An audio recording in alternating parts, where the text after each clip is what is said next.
Join audio. It's a pretty decent image. So Joshua, you're going to be our designated R. So you're going to be in front of your computer. You can also sit right here if you want, but you're going to be the designated R. So you can pull up your chair. You can sit here. We have Josh helping us out through here. So we ended last test. We stopped, and I should be recording now. I think we are. So we ended the last test, and they're going to have to kind of see what's going on. They don't get the best of view of it. We ended last test. I tell you what, Josh, go ahead and start a new RMD file. And everyone else who's doing this along, start a new RMD file. But just listen to as I say, because online it's kind of hard to see what's going on, but you can see we're starting a new RMD file. And I really think this is one of the best ways to practice up with what's going on here. Online gets a decent view of what's going on. I'll upload this, but once again, being here is way better than watching it. So we got a new RMD file going up. Just go to File, New RMD. Just close that out. Oh, you already have the untitled one? Yeah. There we go. And that's an R file, maybe. I can't tell. Cleaning up everything. Just hit File, New RMD. And we're going to go to New File. And then we're going to go to RMD, our Markdown. And that will do it. And this is a great way to practice. Go ahead and hit yes or no. It's fine. Does it still do it if you do that? Go ahead and hit yes next time. Go to File. And I highly suggest doing this in practice. New R Markdown.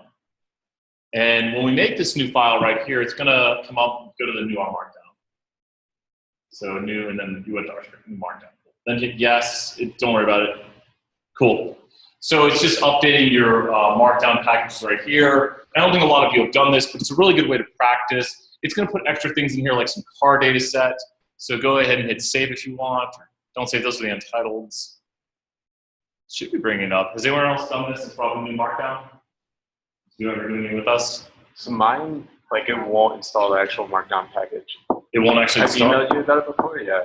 You've told me that? I can knit on my desktop, but not on my laptop. Do this. Open up an RMD file and just clear everything out except for the start. Does that make sense? So if that happens, just go to File, go to Open Recent. Recent Files. Go to the Recent Files, one more down. And then go to Assignment 12 or so.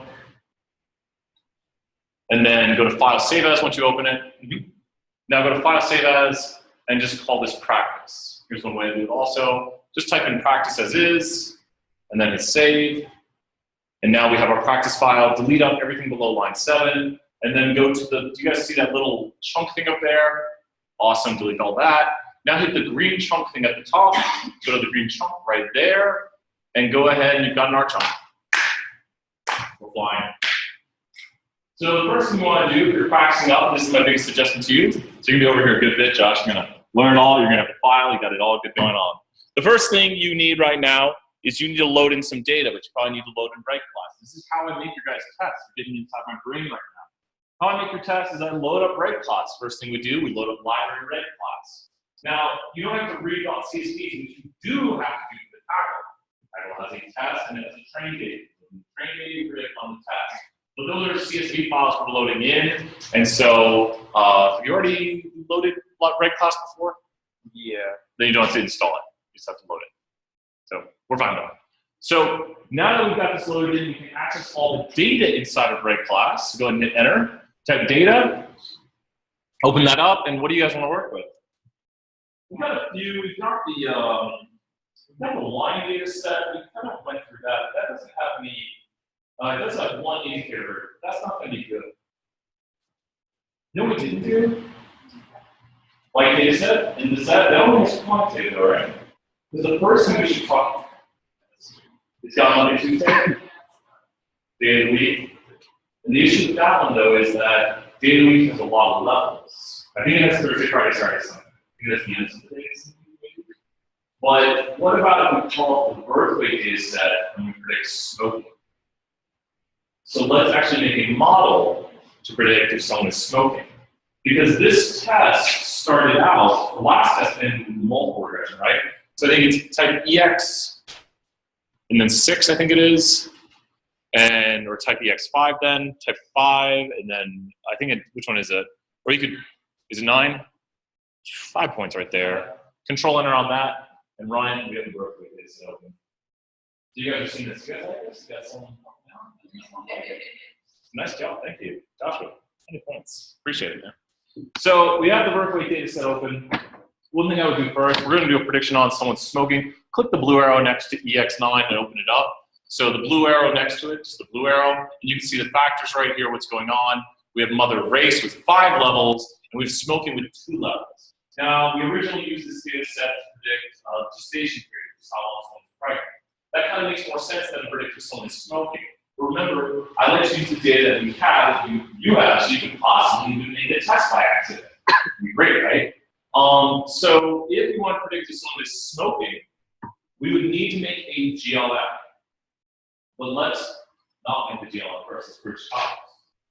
Let's find the best variable, the best one variable to predict if somebody is smoking. And actually, this will help, and I know it's going to. So let's think about this briefly right here. We could run all of them. And when we look at all these variables right here, the best one would actually generally do what on the data? Think about this just carefully. This is a good theory question. The best predictor on smoking would have the best what? Good question. Take a note on this, and I'll explain this theory in a second. So Joshua, if you want to sit down and take notes too while we're doing this, or oh, thanks. Yeah, do it on there. You guys can see all of this. So the best variable that predicts smoking will be rated by its what? Well, this is a good theory question. The best variable that predicts smoking will have the best what?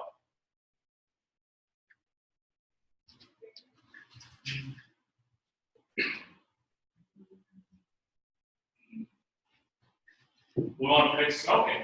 How do you predict smoking? Predicted by smoke. Predicted by smoke. What would you say? Okay, then now predict it. What do you think?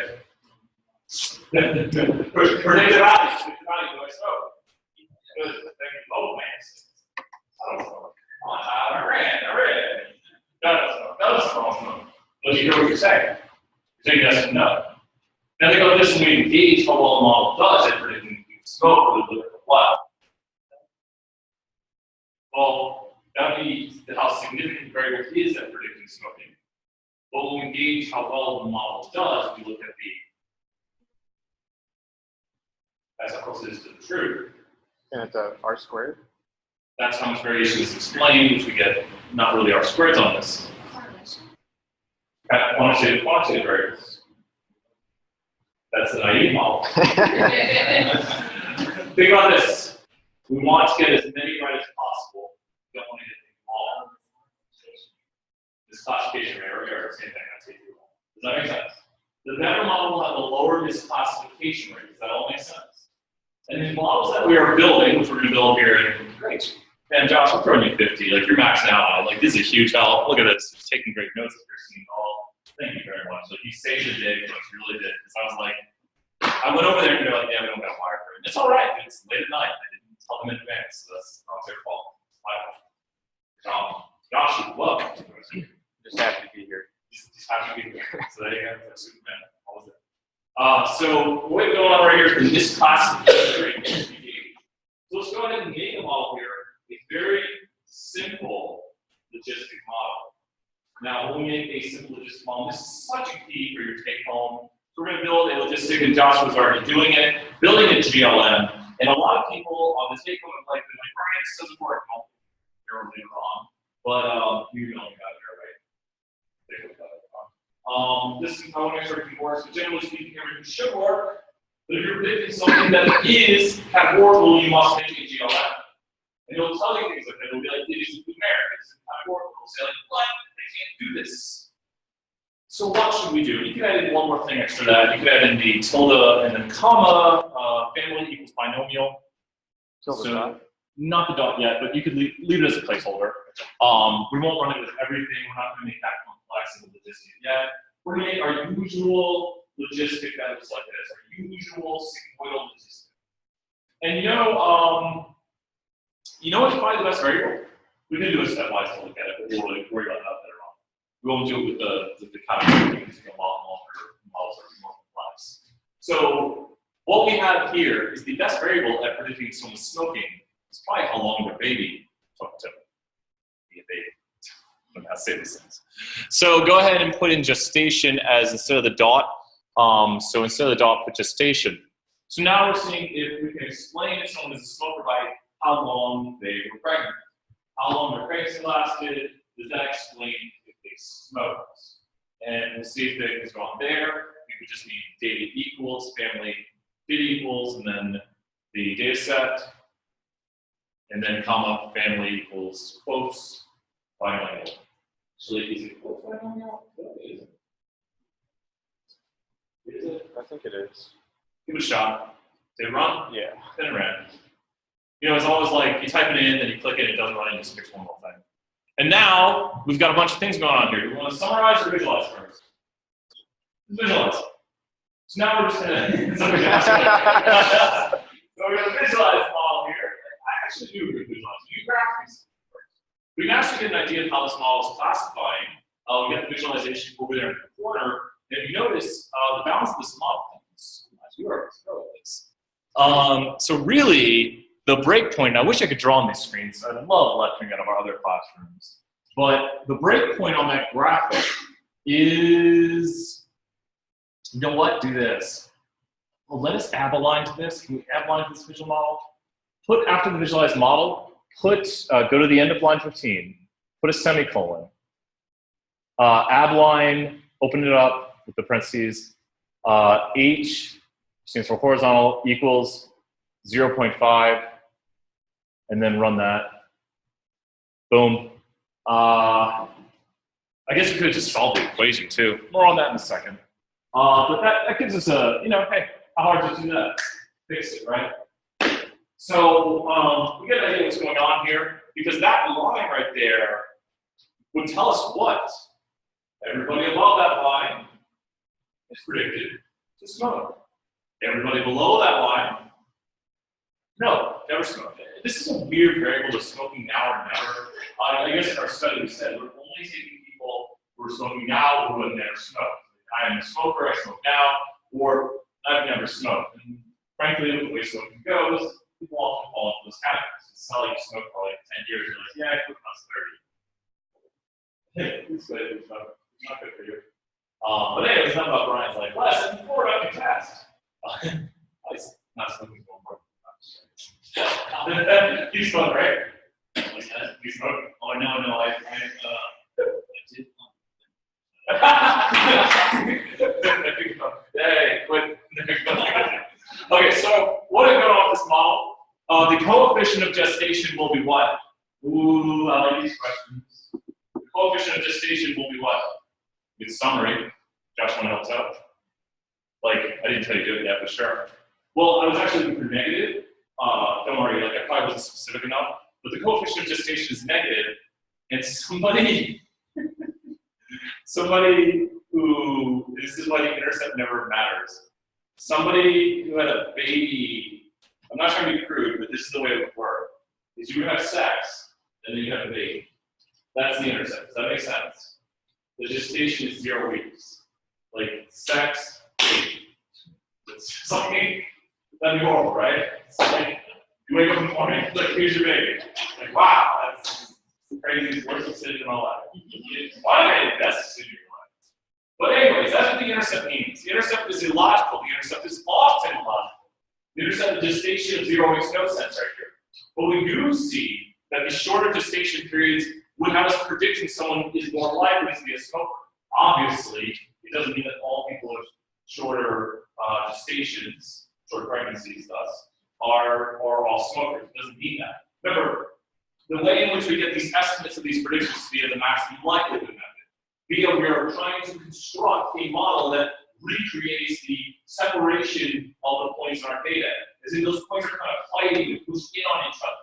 Also, we'll get to it in a moment, but we have the assumption that the logistic is a good fit here. That the longer a person is pregnant, the less likely they'd be to be a smoker. You say to me, look, Brian, this is a line. It's not a line. It is a sigmoidal curve that we're just zoomed in on. We went further out on the excellence, but we don't need to. You would see a sigmoidal shape. That at some point we would have a very, very high probability that they are not a smoker or high pregnancies. And at some point we would have a very, very, very high probability that they are a smoker now. You can see a little bit of the sigmoidal curve, but around the split points, it's a bit crazy. Thank you so much. So, async. So with this in mind right here, let's do a little bit of calculations. Don't take notes. Thank you. So I'm not saying anything that does. It's astounding. Like good investing. We totally plans out, right, Josh? Yeah, so beforehand. So one calculation we like to do here is the calculation of the breakpoint. So the breakpoint is found by the formula. I never think of this when I solve it. Because one, you can kind of deduce where the answer is out. Should get doing that. But we need to take, let's see here. We need to take the intercept, which is B0, and put it over negative B1. So the breakpoint meaning the 50-50 split of when we change our predictions. Does that make sense? As when you change your prediction from somebody is smoking now to smoking never. Because remember, this is predicting the probability of smoking now because it's last alphabetically, which is the level of interest.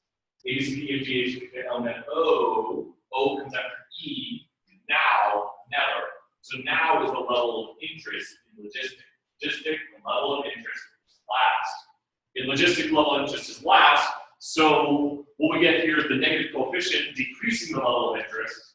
We also have the slower gestation periods. Someone is much more likely to be, will be predicted to be a smoker now.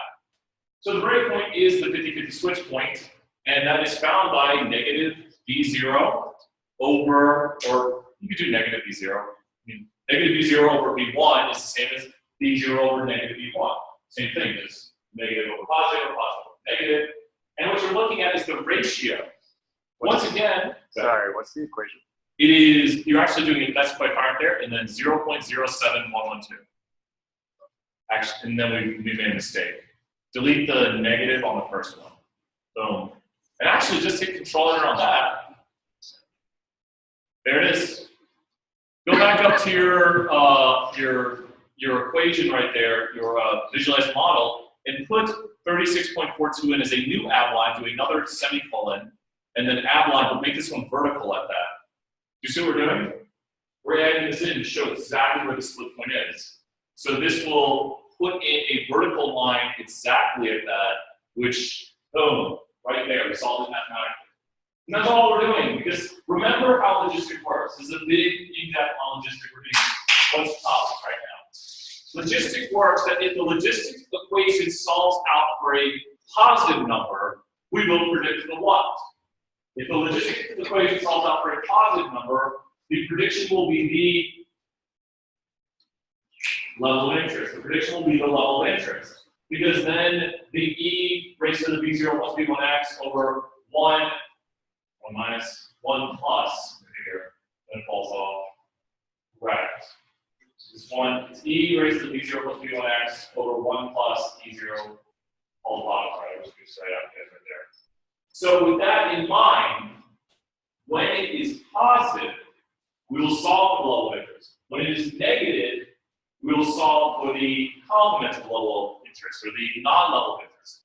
And you can kind of just think about it theoretically by looking at that intercept and looking at that gestation. Just think, as a week goes on, what happens to the intercept? The intercept is going to decrease by 0.07. Does that make sense? After each week, one more week, the intercept goes down. And eventually, that intercept will turn into what? Like, mathematically, you subtract from it, it's eventually going to hit what? 0, and then at some point, it's going to go negative. And once it goes negative, that is when the probability turns less than 50%. When it's 0, it's exactly what? When the equation solves out to 0, it's exactly.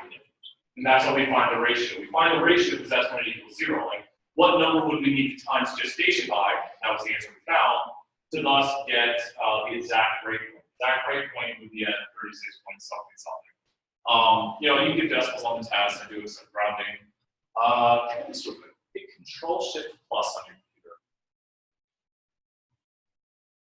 Hit it one more time. Do Control-Shift+ again.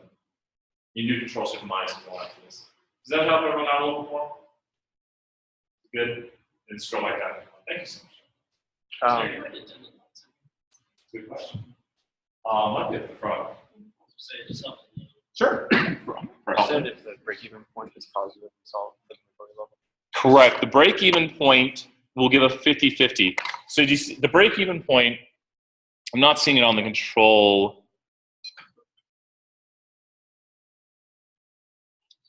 I think it's over there.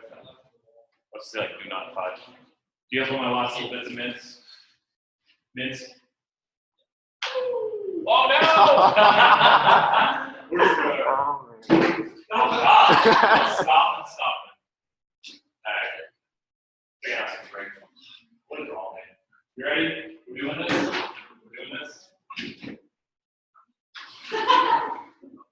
Hey, let's go on a lap, right? Supposed to pull down on that over there. Oh, you're right. Here it is. All right. It's been a long day, everybody. Oh, is that what?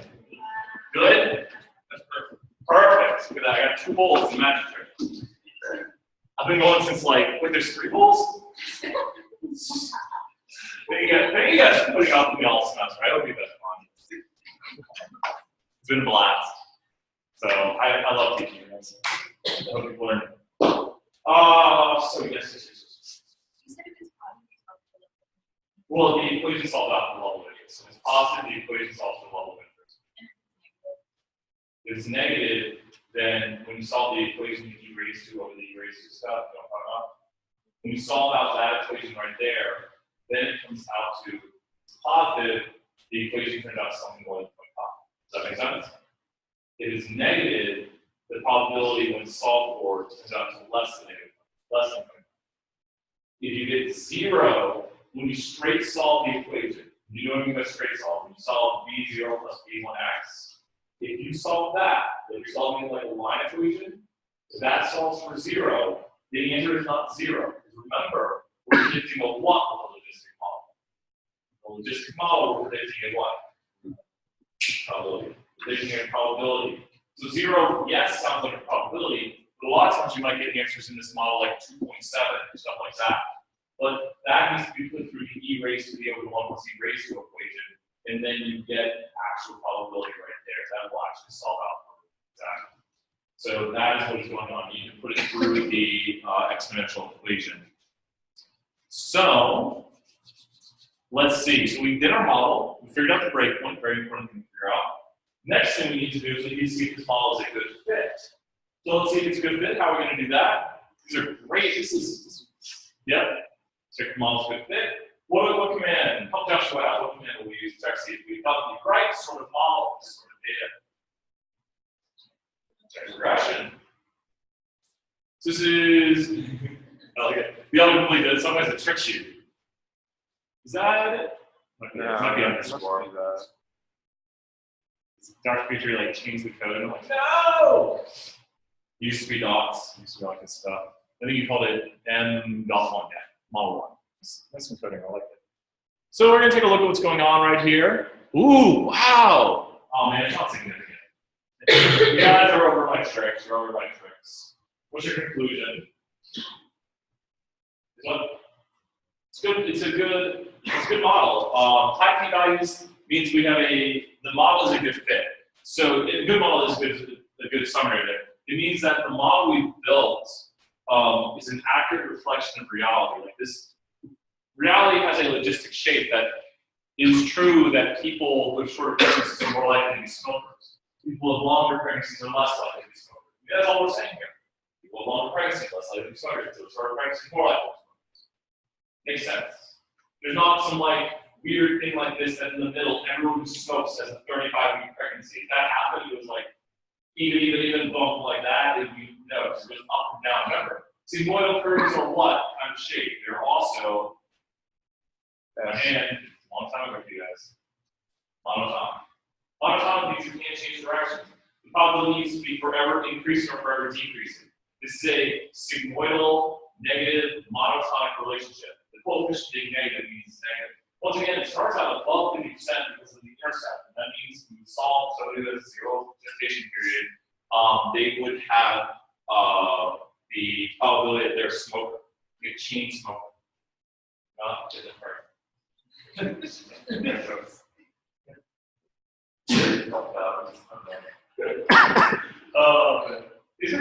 I love interpretations. I love interpretations that are illogical.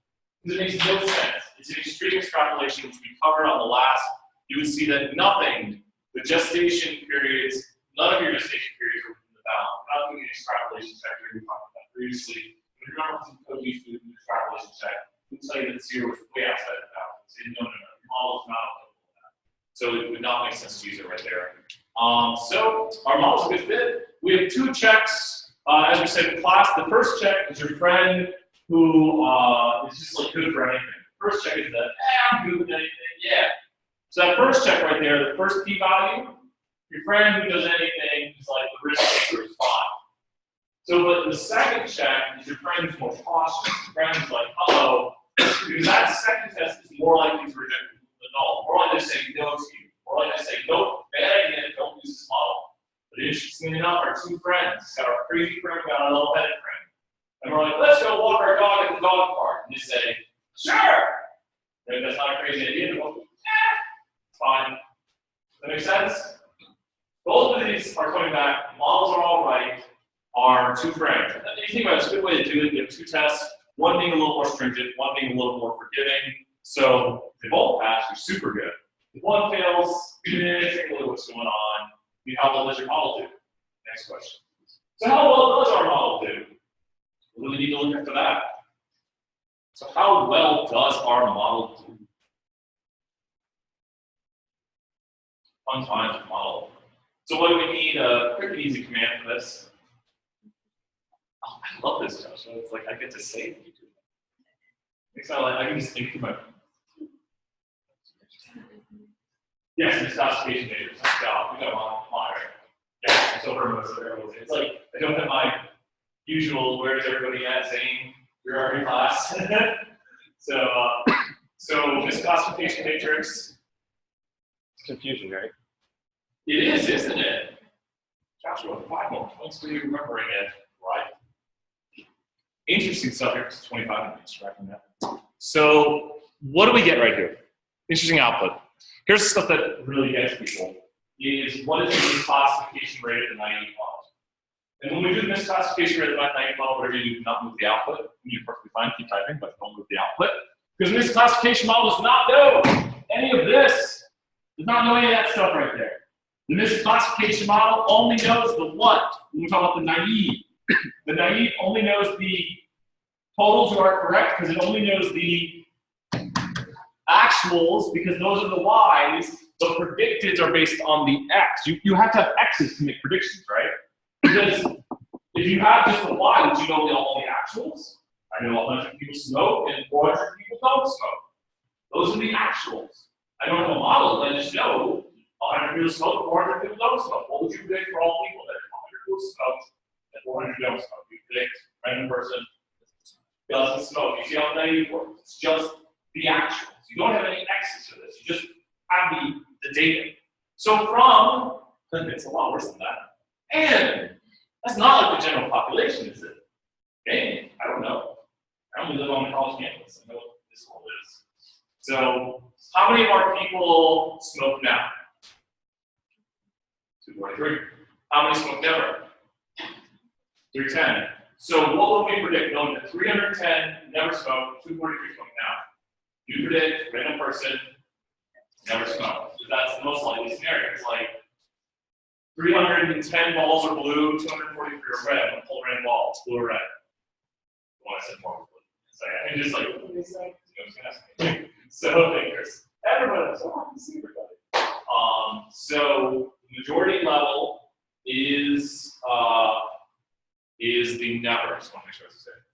So you would predict someone who's not a smoker. You kind of even with the visualized model, you can see how most of the model dips below. So you can see it has to push towards that. It's recreating the data. So when you look at the amount that's going to get predicted, unless there's a weird separation of the gestations, if the gestations are only disputed, you get a lot more predictions for the never, which is the majority level. Just matters how the data is distributed across that. Anyways, how many people does the naive misclassify? Naive misclassification rate is what? The naive misclassification rate is, let's tell me the math to do it. It's a great easy, go ahead. Good enough. 243 over 553. That makes sense, everybody? Let's not do something wrong. So 243 over 553, or about 40%. I do not know yet. Oh, there it is, 44-ish. Okay, how much better do we do than that? So, so now we need to take, and we need to get the misclassification rate for our model. We have two people we have mispredicted. You are going to use this to select your mate, the person. You're going to say, I'm going to use this model to select. I need to know if they're smoking. Do you want the person you date to be smoking or not smoking? No smoking? No smoking?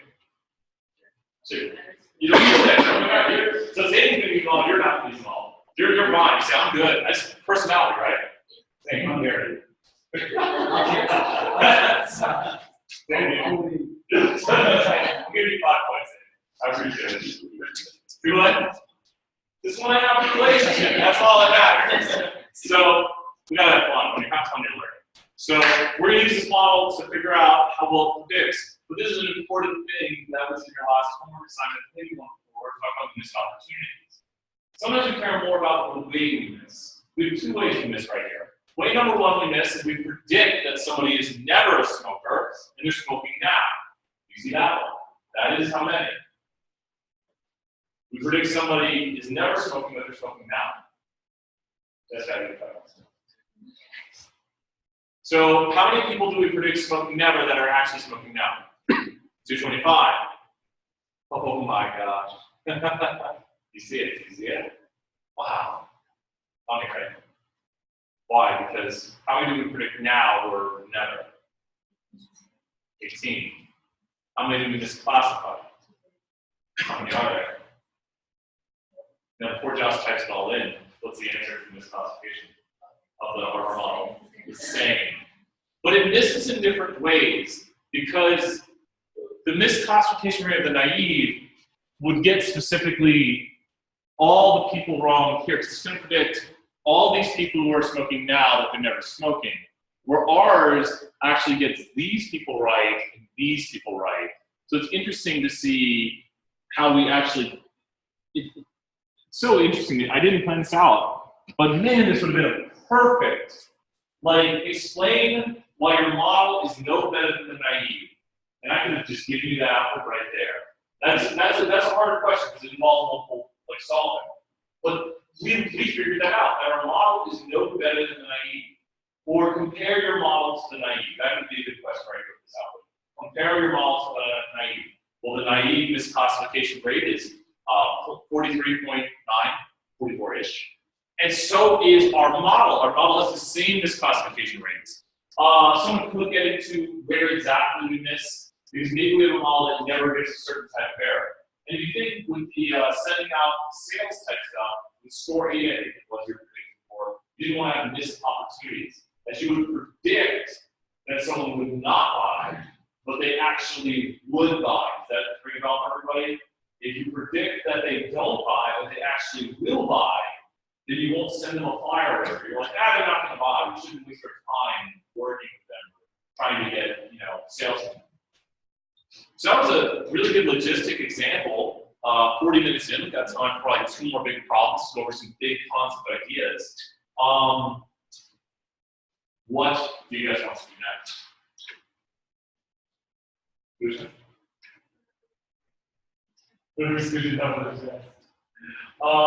got stepwise, we got logistic, we got stepwise.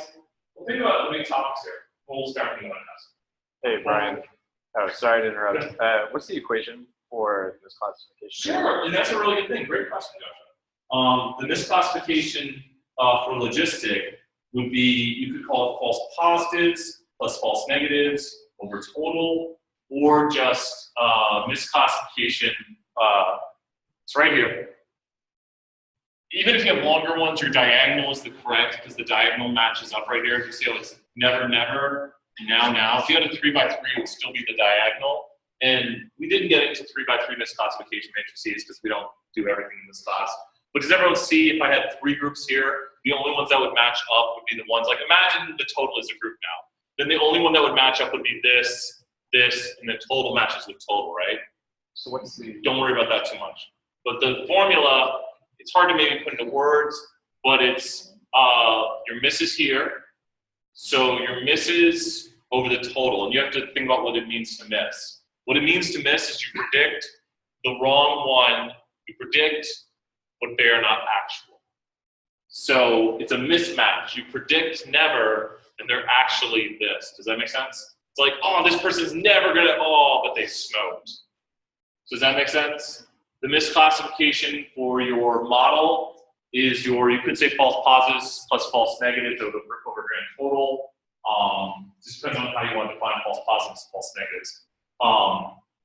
So false positives could be like, if you're saying I need evidence someone smokes, a false positive would be that they're a smoker, where false negative would be, you would say, I think they're not a smoker, and they actually are. So it just depends on what you're looking for, especially with like sales and stuff like that. If you look for sales and stuff like that, delayed.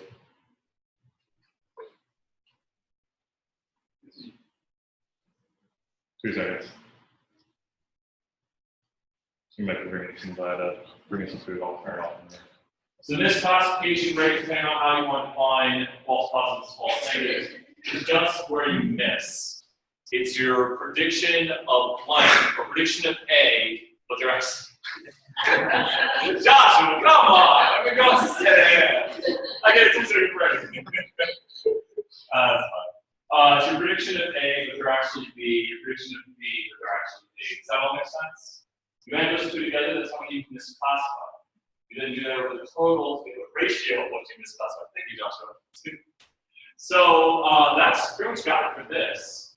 The other big topics, because right after logistic, we went to partition models, correct?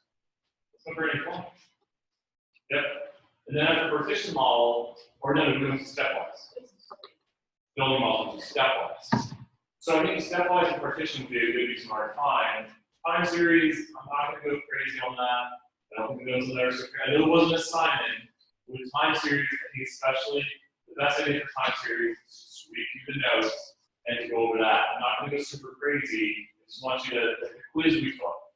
Those are great examples of questions. That's kind of why I did that activity quiz, is I just want you guys to have like, okay, I use some multiple choice on here, that an auto-regressive model uses what to make predictions. Let's do maybe five time series multiple choice questions. I'll provide it up there. An auto-regressive time series model uses what to make predictions? Residuals. An auto-regressive time series model uses residuals. We can take previous values of our x or our y and use them to make predictions by creating a what? Previous values of our x and our y. So that are previous values of our x and our y can be used to make predictions. This is called a what? We are creating a previous values. Your friend behind you a race, they can't catch up to you.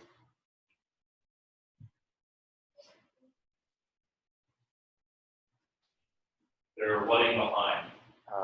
Lag variables. They're lag variables. So these are lag variables right here. I mean, this is near the end. We're not going to get to those last like 10 slides where it's like don't really screen anything. The lag variables is important. It's values of our previous x and our previous y that we're using to make predictions. It's literally like saying, like, how will we do next quarter? Well, how will we do this quarter? It's different than an auto-regressive model because the auto-regressive model says, how much did our prediction miss by last time? Does that make sense? That's the auto-regressive first order correlation. How much did our prediction miss by this time or last time? Does that make sense? Because last prediction, which is first order auto-regressive. So it's an auto-regressive model for the first order looking at the correlation right there. And you could have negative or positive. So this is almost true false right here. Where it is. See, it's or I'll make a fill in the blank type thing right here. Probably use some of these. So look at this right here. Let's go. A model with this. Sorry, I'd like to do that for you. A model with this type of correlation. This is two of these. I'm basically giving away. There's only two answers. A model with this type of correlation will predict the reverse sign for the residual for each observation. Each observation will be predicted with the reverse residual of the last, the reverse sign. Obviously, right? I went from like medium, higher questions to one, the answer is negative. And that's what it means to have negative autocorrelation on the residuals, is that they bounce back and forth. Because the last one is high, this one will be low. So you see right there, high correlation, well, high value equals low value on this one. But when you have positive autocorrelation, you see that the previous residual was high, the next one was high. Think of two more good questions from the time series stuff. Namely, I'm not going to pull really a time series model out of this, because they don't get to look at that. True or false, or let's see. Let's do this. True or false right here. A time series model is its own model that is solved by itself. The time series models we discussed in class are their own models solved by themselves. The answer is time series model. The time series models we discussed in class are their own models solved by themselves. The answer is what? Definitely false, because we solved them what? That's where we solved them simultaneously. So they're solved at the same time. We still remember there's a slide actually where we have the original models we used to use and then the time series model below it. It's like, okay, this is a model that we're using on top of our model. So it's actually getting it in. Ooh, I just thought of the big one, so I'm the last one I said right here. But this big one right here, being that, oh yes, it's too easy right there, but it's a concept. I mean, you want to put hard, medium, and easy questions on the test. Here's the easy way of asking it. If there is correlation among the residuals, ooh, I made it a little harder now. We might underestimate the length of our model. I was going to give you what it was and ask you earlier. If there is correlation among the residuals, we might underestimate the blanks of our model. Depends on how many models blanks. Standard errors. Yeah, I don't know how many standard errors you have, but the coefficients of the standard errors of the variable model. Because your variables, the correlation among the residuals is going to do some explaining, so do the multilinearity, it's going to eat up the models are going to fight with each other. The other models are going to like, oh, let's take all this variation there. I don't know how to use these variables anymore. So the models themselves will find the best way to use themselves mathematically. And if you do a strong correlation with the residuals, then the model will lower the estimate or the understanding of the variable you have, because now we're less certain that less variation is being explained by it, so it's not as significant.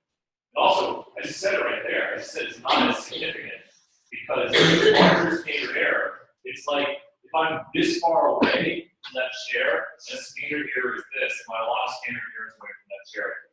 My lost standard error. What if I play the standard error to this? My lost standard error is away? No. What if the standard error is bigger? Well, it's smaller. It's a good review question. But I'm going to slow down. I like this question too. Throw this last one on there, question 6. Is that working? As our standard error gets bigger, what gets smaller? Those are new figures. Did I say standard error gets bigger? The standard error gets bigger, our uncertainty gets bigger. The standard error isn't uncertainty. So if the standard error gets bigger, our uncertainty gets bigger. Think about the testing. If the standard error gets bigger, our what gets smaller. Standard error gets bigger.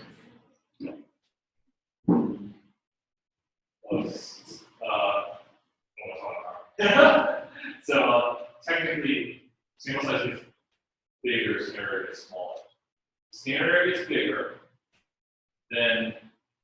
p-value will get what? Standard error gets bigger, the p-value will get smaller because the what gets smaller. Say smaller here. I'll just say it right.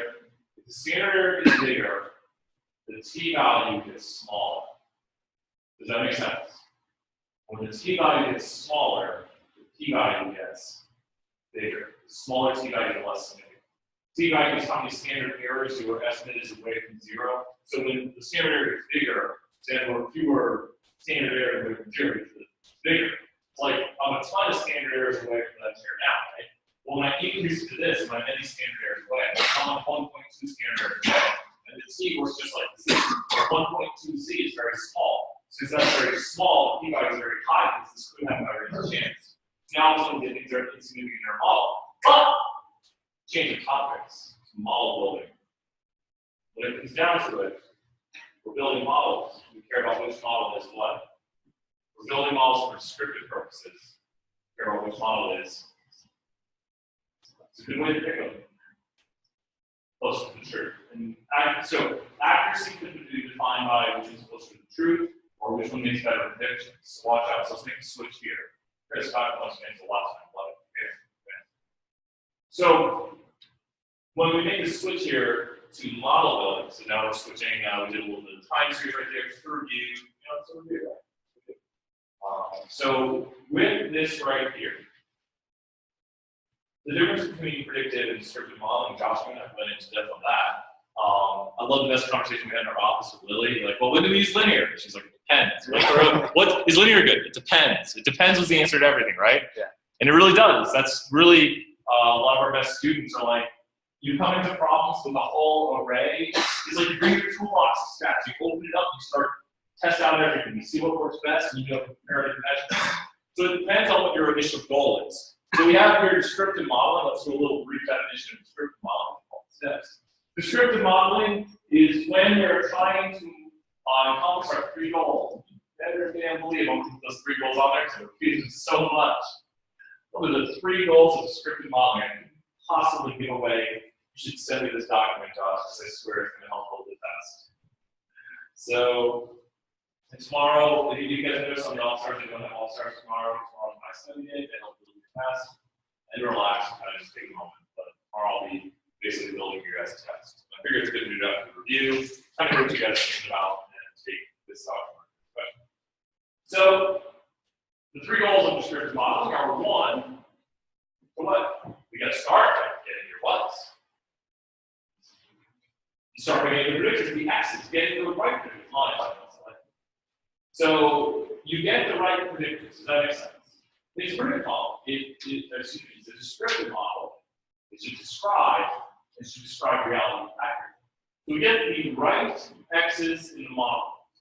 Goal one.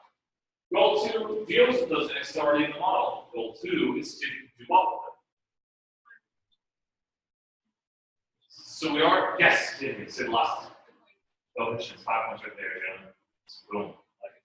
So you find the right coefficients. Step one, find the right x's to put in the model. Variables.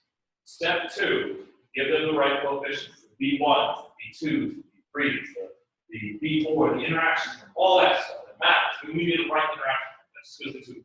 Right variables, step one. Right coefficients, step two. Step three, we have to actually use it. By using a descriptive model, we mean what? By using a descriptive model, we mean we should pretty much. You know, when we do the descriptive model, we describe it. So we need to interpret. We need to describe this relationship. Step three is it's really just when I realized what we were doing, I had this memorized when I was in undergrad. I was like, find the variables, just the variables. Wait, it's just literally the step of how you make the model and what you do in the model. You find the x's to put in the model, you give them the coefficients, have to be the coefficients, and then step three, you just describe the model and use it to explain the relationship that the variables have and communicate that. Now, of course, our regression is not a physical law, also the question, but we might get some sort of understanding that a good model builds up what it actually means for our population. Just depends on what kind of model we're building and how we're building it. So that is the three goals of a descriptive model. The assessment of a descriptive model. How do we assess descriptive model. How do we use a comparative measure? What kind of comparative measure do we have for descriptive models? AIC. AIC is our comparative measure between descriptive models. Also, interesting fact that we brought up, that usually a good descriptive model is a good predictive model. It does not mean for certain, but usually a good descriptive model is a lot of times a good predictive model. That is awesome. So, with that in mind, let's keep good people 0.2. I like that. AICs within what are very close. AICs within what are very different. Outside. 2 and 10, those are your magic numbers here. Also, when I was first learning this, I was like, man, there's so many magic numbers. But the thing for standard deviations is always 1 because it's like a 68% confidence interval. Meaning that, you know, what standard deviation is not that big of a difference. Friends like, oh, I can run a mile 15 seconds faster than you. And you're like, okay, big deal. It's not that fast. It's like random variation and good curve. Like, let's see if this continues. Let's do more sampling to make sure. So that's not that big a deal when we're one standard deviation away. That's sort of the concept here of AIC of 2. That's how that's perfectly calculated, but that's what literature says, so I'm going to trust the literature on this. So the third thing about AIC, so this AIC measure, AIC has no interpretation. The message my girlfriend didn't even send. So this message failed to send. Oh no, I bet that message is from like at 5 p.m. or like 4:30. Doesn't even show, I don't even think it shows. Russell. That's awesome.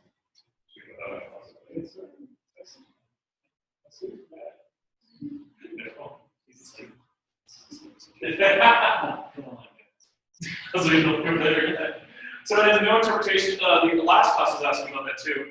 Whether AIC has any sort of actual practical interpretation. No, it's just a number.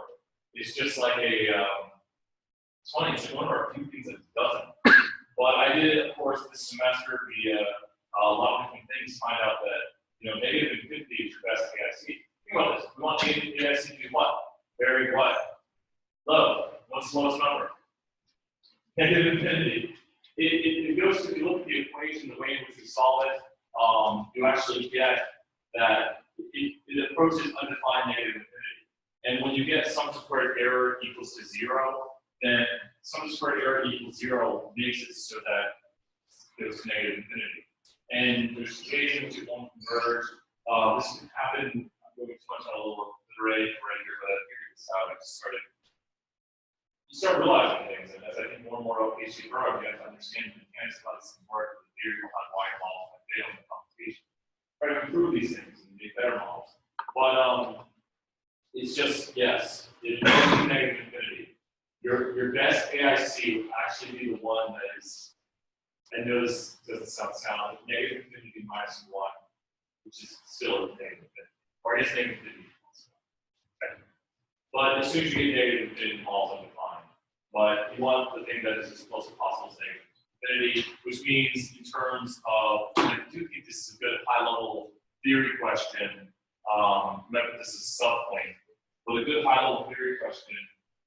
Put notes on AIC. Make this a new section, notes on AIC. We should know, let's put a few notes in here. 1, the best AIC is negative infinity. You don't want to get that though. That means, well, it means you got 0 sum squared errors. It's generally not a good thing. The longer square than I really want to get into. But, you know, you probably have a saturated model with too many variables. Overfit, yes. Ooh, yes. We have an extension overfit. Why AIC is only a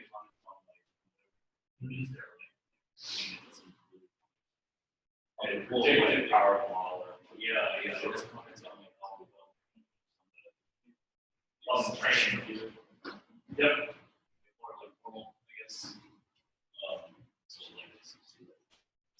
Yeah, well, remember, it's the main metric by which AIC is calculated is the sum squared errors. So it is calculated on how well it fits to the model, and how well the model fits to it. It's not an assessment of model fit. It's an assessment of truthness.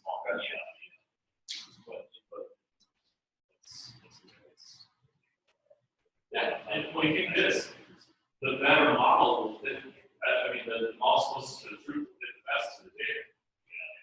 So it makes sense that the best fitting model will be the closest to truth. Truth is the best fit. So, we lost Joshua. So when we look at AICs right here, AIC has in it a penalty term. Here's a big thing, and this actually helps us against overfitting, but AIC has a penalty term against adding what? Good. AIC has a penalty term against adding more variables to the model. AIC has a penalty term against more variables. And then 3, another bullet point for this, we have AICC, which has an additional penalty term, which is seen at smaller sample sizes. So AICC has an additional penalty term, which is seen at smaller sample sizes. So it generally falls away, you know, there is a number, I don't care to memorize that number. If you look at the time series output, at the end of the time series slide, there is AIC and AICC. I think I pointed out to the Tuesday Thursday class that they're virtually identical. Yeah. So I noticed, I was like, yeah, there's an AIC and AICC, they're virtually identical. Sample size is high. But if you have a small sample size, you probably want to be looking at the AICC. How do you know it's small? They're not, they're very different. So AICC is going to be a better measure of what's going on there. And it's going to be more penalty for the variables that are in the model. So it's a super penalty term. Does that make sense? So really hard to answer putting in too many variables. Here's the thing, you only have a few observations. Do you think you really understand the right variables?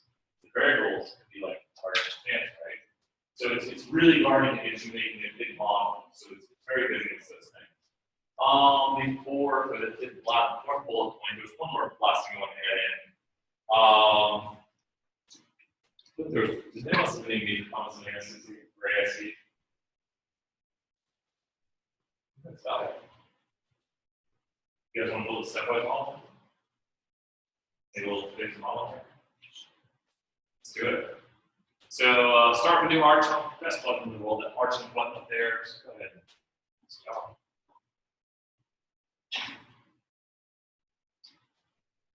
I'll say this, Joshua. You'll be maxed out on your extra credit bonus. So don't worry, you're fine.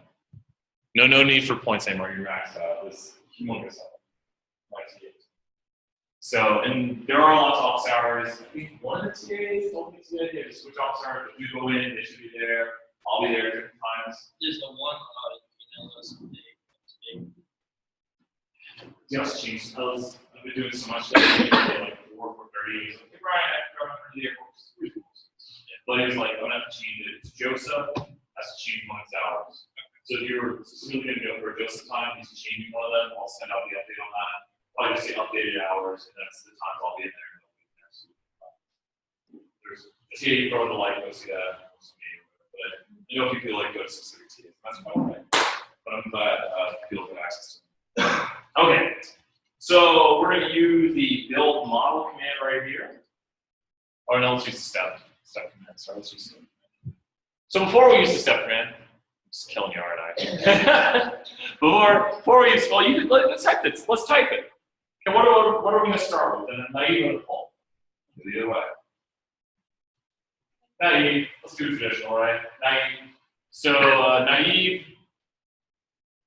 So you'll just type NA. I know we don't have a naive yet, but pretend we'll go back and make it. We'll figure out what we're going to pick. So go ahead and type naive, NAIVE, comma, scope equals list.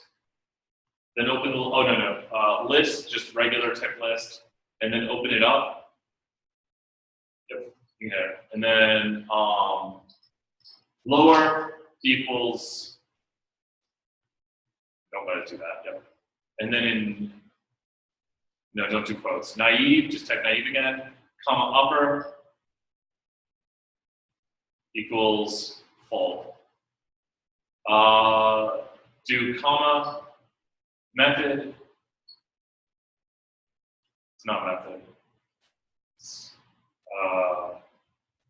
What is the name of it? What?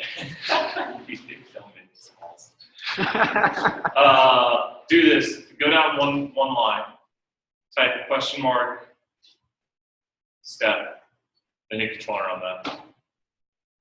Scroll down real quick. Scope, scale, direction. There it is. Okay. So go back, put comma, after that comma go direction, and then in quotes, put both, right there. That question mark thing is such a huge help. I don't know, did anyone else use that over the semester?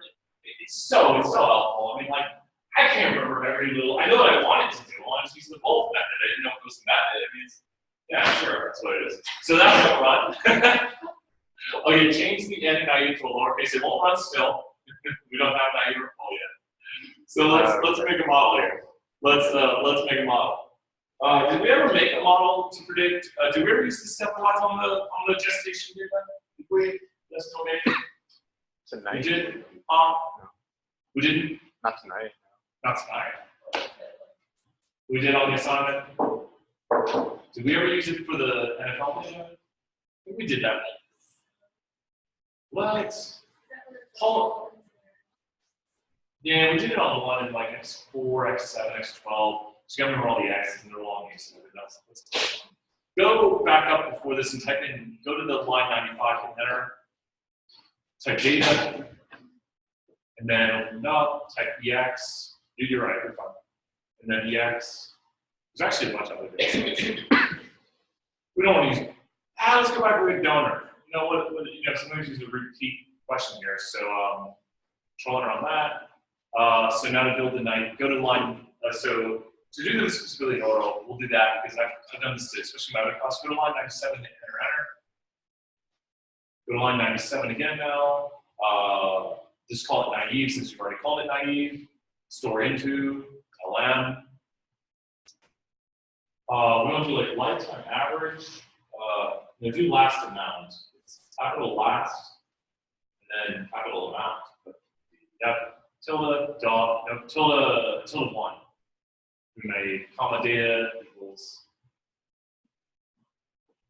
Seriously, this is how I write the test. Because I mean, I don't know, just do a stepwise here. No family binomial or anything like that. That is the naive model. And the best thing about this is just copy that code right there, especially.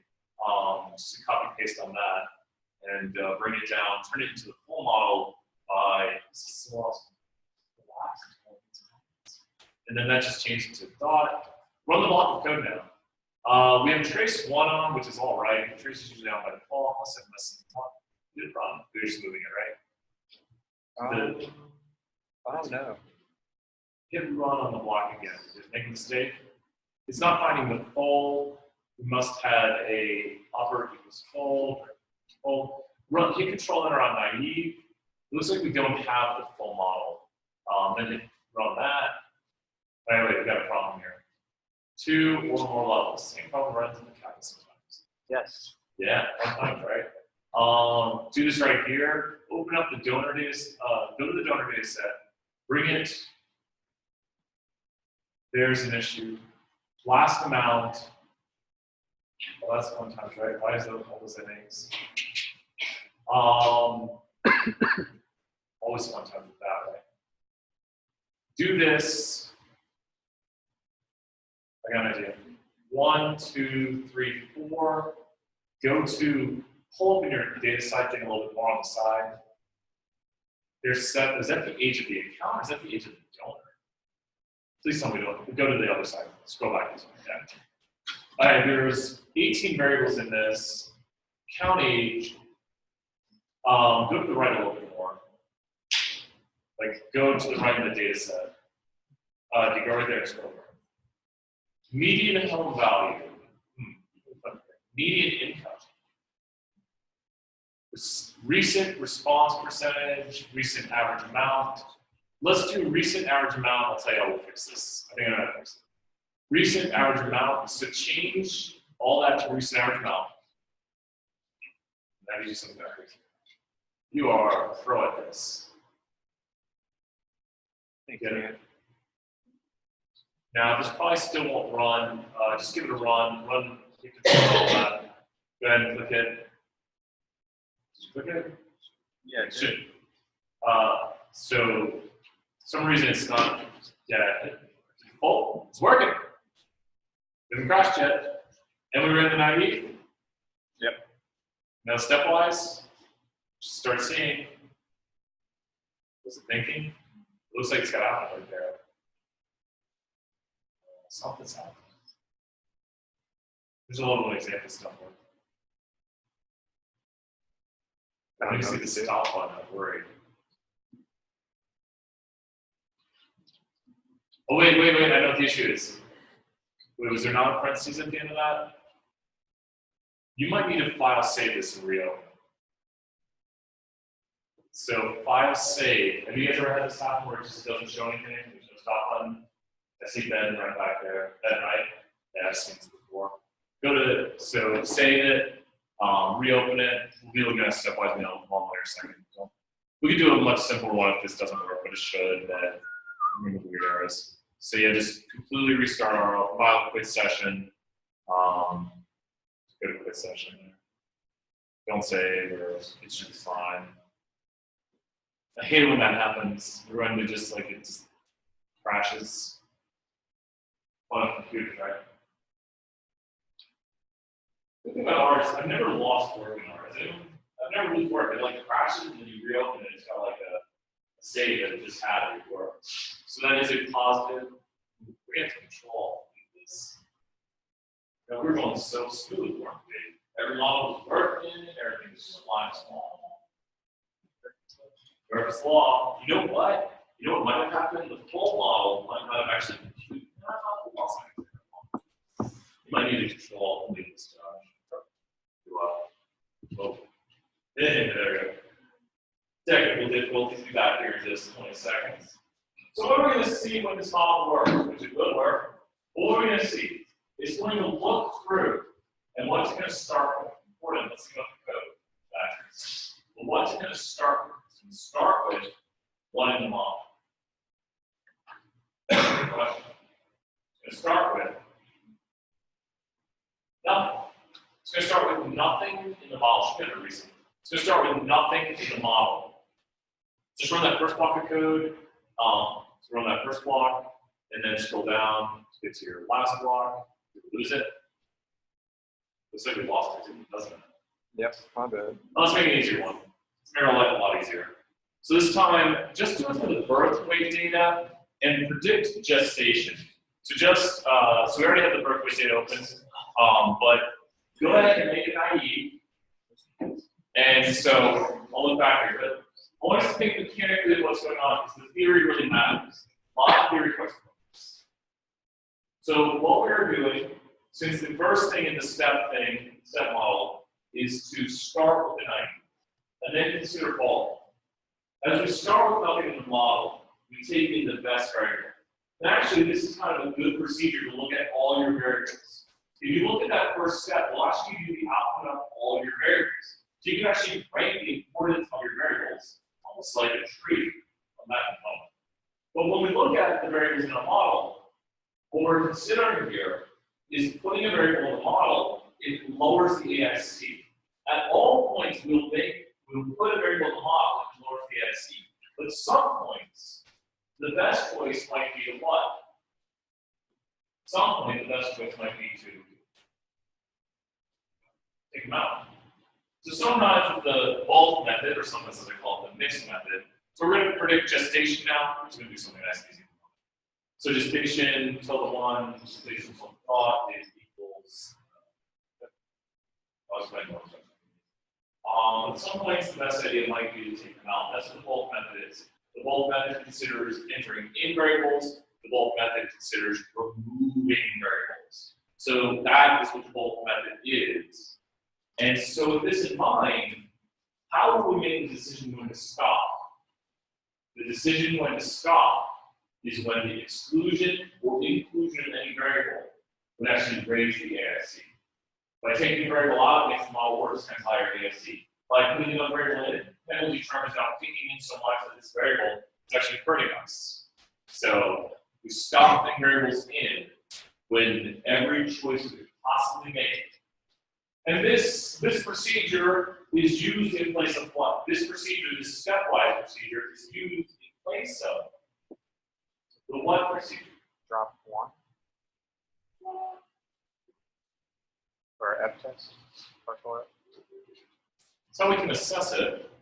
What procedure do we have that's the best way of doing it? The best way of looking at it. Wait a second. All models. I'm going to do product design. So all models, all what we call the exhaustive method. It is exhaustive. We've seen the mathematics, and let me get one other right here. Well, the easy one is 2 to the k. We do the interaction. I will call the interaction. It's just a mathematical formula. What's easier than 2 to the k? You got 10 variables, so 2 to the k models exist. I think it's I think I know what it is. The other formula is 2 to the k plus 1 times k divided by 2. I think that's what it is. Does that sound right? 2 to the k plus 1 times k divided by 2. But the point of it, why we do those mathematical equations, because at some point, everything will be out of control. Here's the thing. I know in some instances I can do all models. I don't know, 7, 8, 9, 10, 15 variables. I can probably do all models. But I know in very few instances can I do all models with interactions.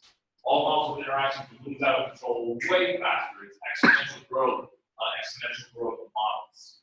So if my all possible fails, I'm not going to try all possible with interactions. It's way worse. It's exponentially worse than the other in terms of how many models I have. So scope equals list. Scope equals list. Open the list up. Lower equals naive. Upper equals full. Control enter on all those lines. We should have the trace on. I don't think we've ran the first line, so that should work. Naive, full, boom. Let's take a look at the output.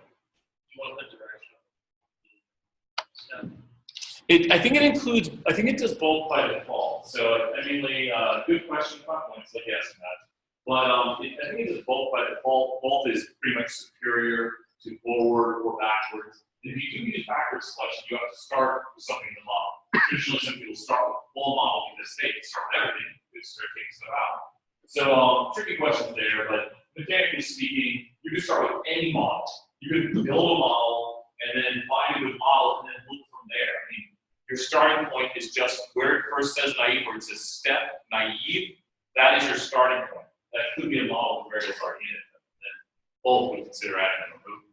So is this go all the way up to the first starter output, Joshua? Let's see. So we start with nothing in our model. Since it's nice, we're at the very start here. And we see that the best variables in the model are birth weight, mother race, smoking, and father race. You also see that the degrees of freedom are higher for the ones that are categorical variables because there are 5 levels to mother race and 5 levels to father race. Because when we add in a 5-level categorical variable, it creates 4 indicator variables. It creates 4 indicator variables. So that's where the degrees of freedom come in. That's how many new things we're adding into the model. Sums of squares. If you notice, it's not exactly like a ratio, but 1 for the ones with the 1s are much higher because they do a lot better with just adding in 1 variable. And it was brought up about the drop 1, Joshua, you mentioned that. If you notice, it's adding these in as 1. It's bundling them all together. So it's looking at the full impact of adding in all the indicator variables. So it's kind of doing a drop 1 here. The best thing is the birth weight of the baby. I mean, baby weighs more. Probably we're pregnant longer. The next thing is the mother's age. So scroll down a little more, and the next variable we input in is mother age. And then, what? Done. And if you think the worst thing to do, I can probably tell you the worst thing to do, at the very bottom of this is probably going to be minus, scroll down a little more, so we the 2 minuses up. Birth weight's at the very bottom. Mother age is not at the very, very bottom. It wasn't super duper significant, but it'd be better to add in other variables than subtract out mother weight. But there are variables that we can add in that would be way worse. But birth weight is ridiculously significant. Who would have thought that the birth weight of a baby touching a long time is pregnant? We're solving all those problems here, right? So we do get the coefficients of the model right here, and we can go ahead and do the formula. I guess we didn't save it, right? So go ahead, back up to our output, and let's save this S into something. Or you can save it as S. So go pull down your thing, right? Yeah, awesome. And go right in front of the step, go in front of line 97. So go right before line 97, type S, save into, I guess, perfect. Control enter on that, and now type formula S, and then control enter on that, and then it shows us the formula right there. So I believe, and you could, what you can do, because it does print that, and I'm always trying to look for quicker and better commands.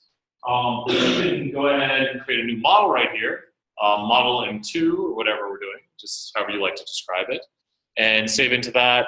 You could try just doing LM formula S.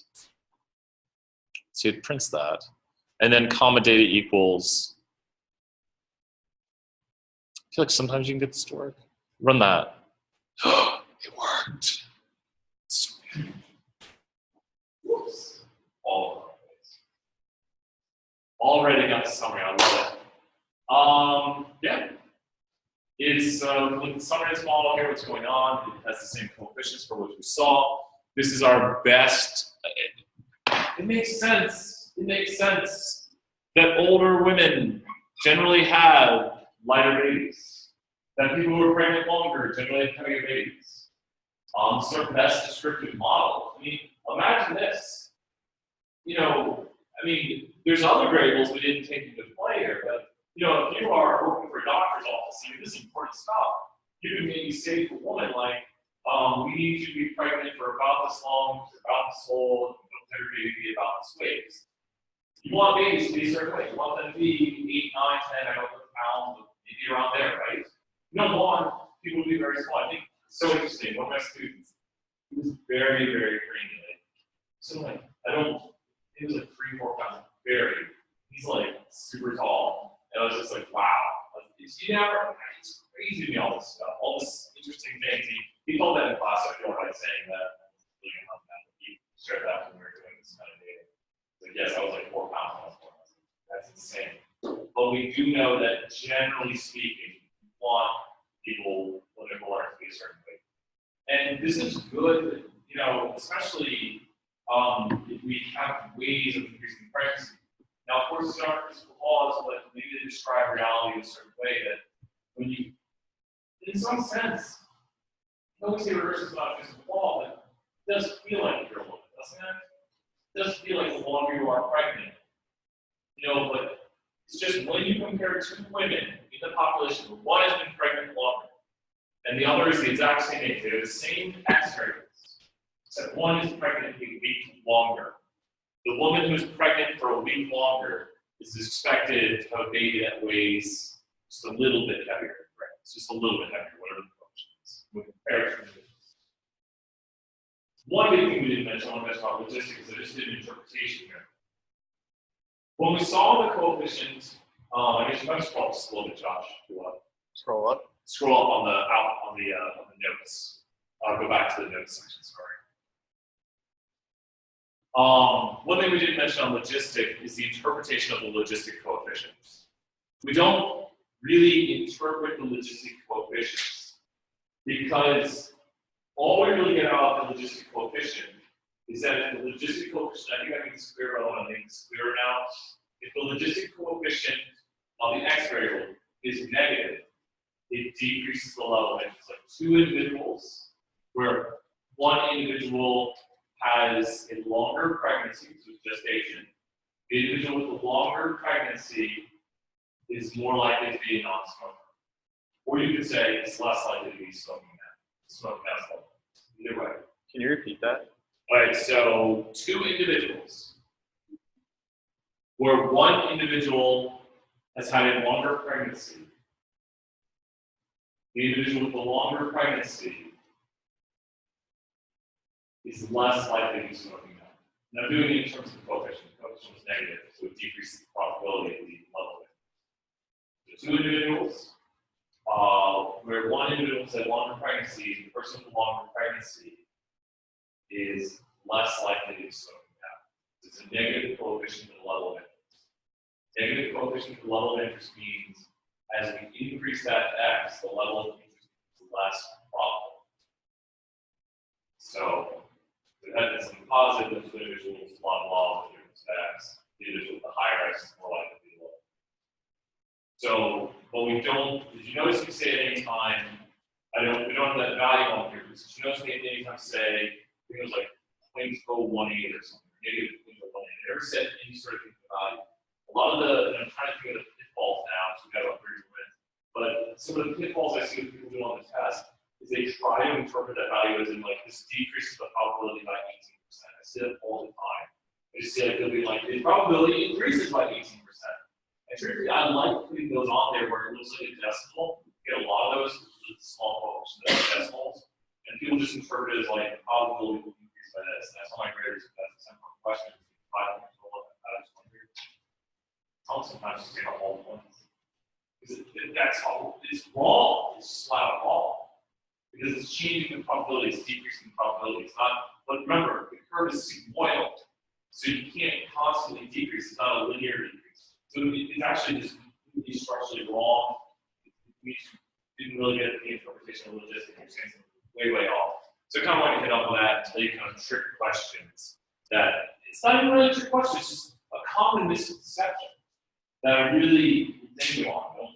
You know, it's like this logistic model. It can't have a constant decrease. You can't say two individuals because it's not constant for all two individuals. It's change. There's a decrease, a constant increase, monotonic correction. What do you guys say doing a tree model? Tree, 30 minutes. Not for a tree, to a tree. I guess we use the smoking data again. And whatever. We use a different random seed here. Then we can take out gestation. That'll make the trees interesting, right? We use the same data. Just use the smoking, but we use that on our last homework assignments. But we're going to take out gestation. Actually, I can take it out nice and easy. So the birth weight data is, do this, type EX, whatever the birth weight data is. Oh, and then EX, yeah, good.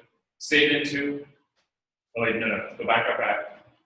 Dollar, do weight, dollar sign, gestation, save into it, capital NULL, control it. Oh no, birth weight's gone, or gestation's gone. So now we no longer have gestation. So that variable is gone. So now our tree will no longer be able to split on that. Does that make sense? Storing null into something removes it out. So if you ever want to take variables out, like if you're working with Kaggle, certain things won't work. You can just delete out those variables. There's other ways like limiting your columns and stuff like that. You can't just delete them. $, whatever you want, delete, done, remove. It's for Kaggle. Make your life easier, right? Or if it wants to meditate. Right, Vincent? Wait for that. Different problems. I've encountered so many different weird problems, but it's been fun with you guys. And I don't super help. Jose, you came with your work, so I didn't like, we would have done it, but I got the last extra. So, let's look at our build tree command, which is not going to build a tree for us. The build model. We'll do build tree right now. We'll do build model next thing we're going to talk about, but we'll do build tree right now. So, with the build tree command, what we need to do is just y tilde x. So let's predict birth weight. Y tilde x comma data equals. Y tilde x comma data equals. We're not using the R part yet, but the R part would be y tilde x comma data equals comma CP equals. Is it tilde dot? Yes, sorry. I might say tilde x, but yes, that should be correct. Go ahead and run the command. And we get some output. We got a little tree, right? The one standard deviation rule actually goes to the naive. If you full screen it, it might look a little bit better. Or not. You know what's interesting is look at all those trees that are very similar. Gestation really was a good variable, but we get a really small tree here. Once again, remember, when you have a tree, Let's say we could easily make another tree, right? We never did. You know, we never predicted good or bad wine based on the tree. Let's go back and do that. I want a little bit bigger than a tree than just a one tree. So now just do data and do the wine data. So go to line 120. You can go to line 120. Data, EX, and then 6. There it is. Yeah, 6. Control Enter. Okay, change to quality. You can change your build tree just to double click birth weight. And then is it quality? It's higher or low quality. Then change, yep, it's quality. And then go to the data at the end. Change that to EX6.1. And there, wow, there we go. That's better. Okay, cool. Our best model. Whoa, this is insane. Wow, this is gonna be crazy trees right there. This, I mean, this is a very good model tree. What is going on after about 40, 52 splits? We see some slight, but not extreme, but we see light overfitting. Model's getting worse. It's using an internal validation source. Now, technically, you can say we're making a descriptive model here because we have no holdout. Remember, if we're making a predictive model, we need a holdout. Predictive models work on holdouts. And the whole point of a predictive model is to have the lowest RMSE or the lowest misclassification rate based on RMSE if it's quantitative, and misclassification rate if it's categorical. RMSE is different. So we see here slight overfitting, nothing too bad. 50, oh, I said 52 and I was right, 52 splits. So I'm good with that. 29 splits, scroll back up a little now, put 29, 30 splits. Go over that last concept. Yes, sir, what was it? RMSE. When we build predictive models will be gauged. Well, one, so we're gonna, Josh, you want to take a few notes right here too. Sorry. So I just want to make sure I get it all across. A proper predictive model is built on a training set of data. So that's the first bullet point I'll take on. A proper predictive model, which we're not calling it proper right here, but a proper predictive model is built on a training set of data. Next, we see how it generalizes to new data, hence the generalization here. We see how a predictive model generalizes to new data. The point being, that's a good question almost. The point being, if our model predicts well on new data that it did not learn from, when we expose it to new data, it'll predict well again. So the objective is to have it predict well on our data that makes the model, which should make the model. But then we want to see if it predicts on new data that it was not created from. And then if it does that, we expect that it would predict well on new data, like data that we collected from. When it's a predictive model, it's be able to make predictions on new data as gauged by did it predict well on new data. Our best way to do that is by creating a holdout so we create new data. And think about this. If we collect our sample at random from the population, do you agree that we could have went out and collected anything from the population? It could be any observation from the population. Makes sense, right? So now if I take a subset of that, that's just basically like taking a subset of random people over here.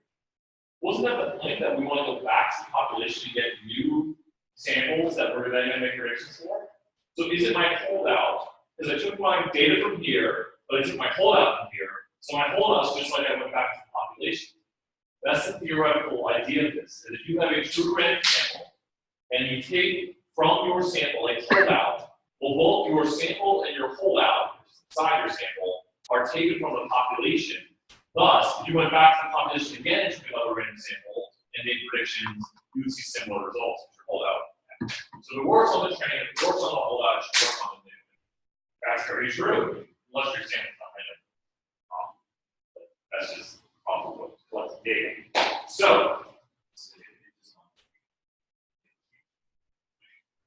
yes, well, that the population is normal. If there's outliers in the population.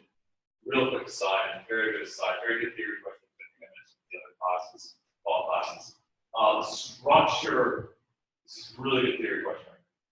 The structure of your holdout to make or destroy your model's predictive power. Because if your holdout has like an extreme outlier, 2 or 3 outliers, your model probably won't be able to predict on that because it'll make a higher, well, can't do this classification. It's interesting, I saw this. One really hard to predict thing in a GLM, logistic, is probably not going to throw off your model. Unless it's a combination of X with creating maximum likelihood. So that's the main point. Outliers in your training or in your holdout can create a structure that does not make a good predictive model. So there is issues with outliers, but so is life, so is building models. It's tough to keep life. We talk about that. So we didn't talk about that too much, but there's a lot of good research on that. Like depending on sample size and structure of data, the optimal size of the holdout will change. If you have normally distributed data, you could probably go for smaller ones like 20, 25. So once you have a decent sample size like 100, 25, if you have skewed data, you might need something closer, especially for small sample size, you might go with a display, like Dr. Swift said. Because if you don't encompass that skew, like that relationship that exists in your data, model can create with a longer average. This has all been really good talk on the importance of making good predictive models. Because all we're saying here is, I want to make it clear, the way our model predicts on the training is the way it'll predict on the holdout. So we should have a holdout that looks like our training plus random sampling at all. So we didn't exactly do that right here with our build tree. And this tree is going to be very interesting, but I'm going to go for a much smaller tree. So thank you for that. Excellent. So go to line 127, the end of it, which is on the second line right there, and go ahead and enter. Well, let's use R part. So go ahead and use R part right here, and quality tilde dot 0.0. Oh, and yeah, do that. Comma. Sorry. Comma data equals, and then comma CP equals 0.0090. And it should get about 7 splits. Did it view it? What did I mess up?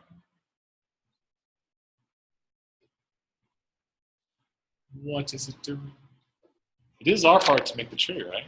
I didn't pick any of those, I know, but those are going to be very, we got the smallest tree possible, and then we got a ridiculously huge tree.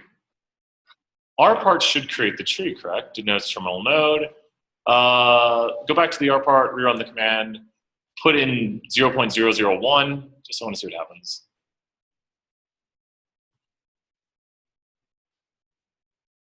Your output is looking a little bit different.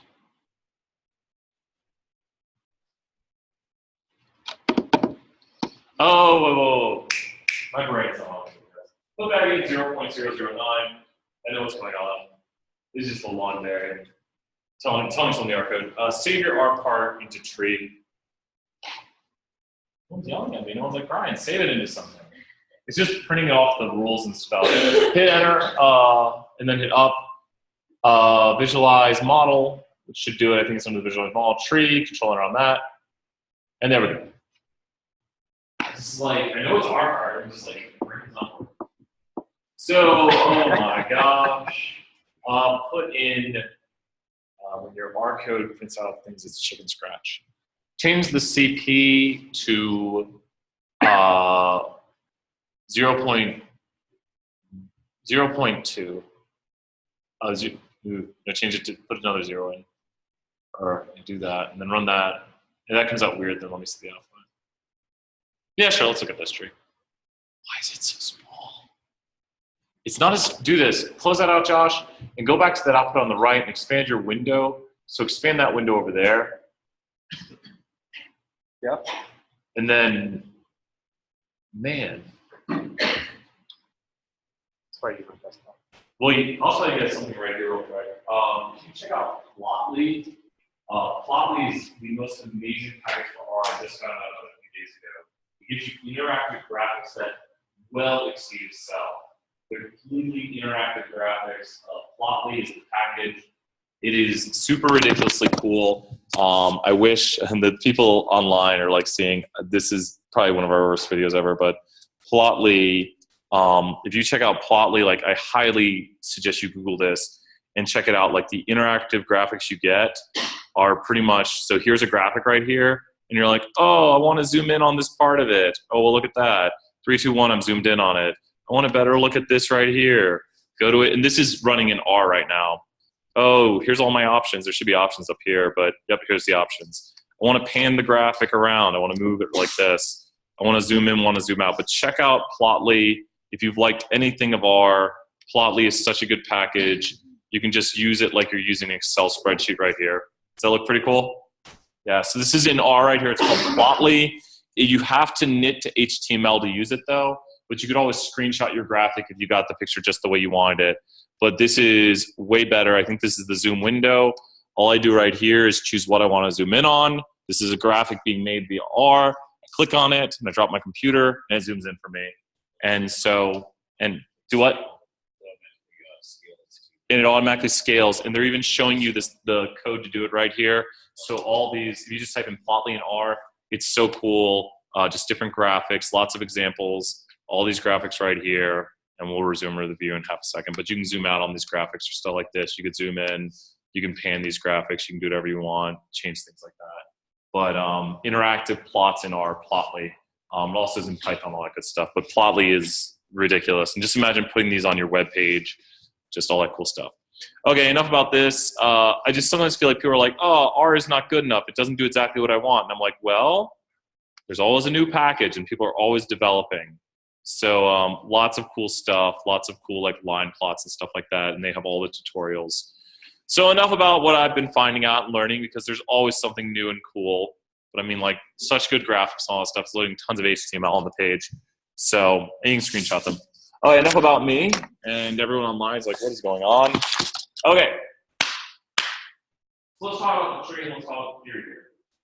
So whatever this tree says is quite fine, but remember, my tree will look a little bit better on the test. Where the yeses and the nos are. The yes is on the left, the no is on the right. It's hard to see, but just remember, the yes is on the left, the no is on the right.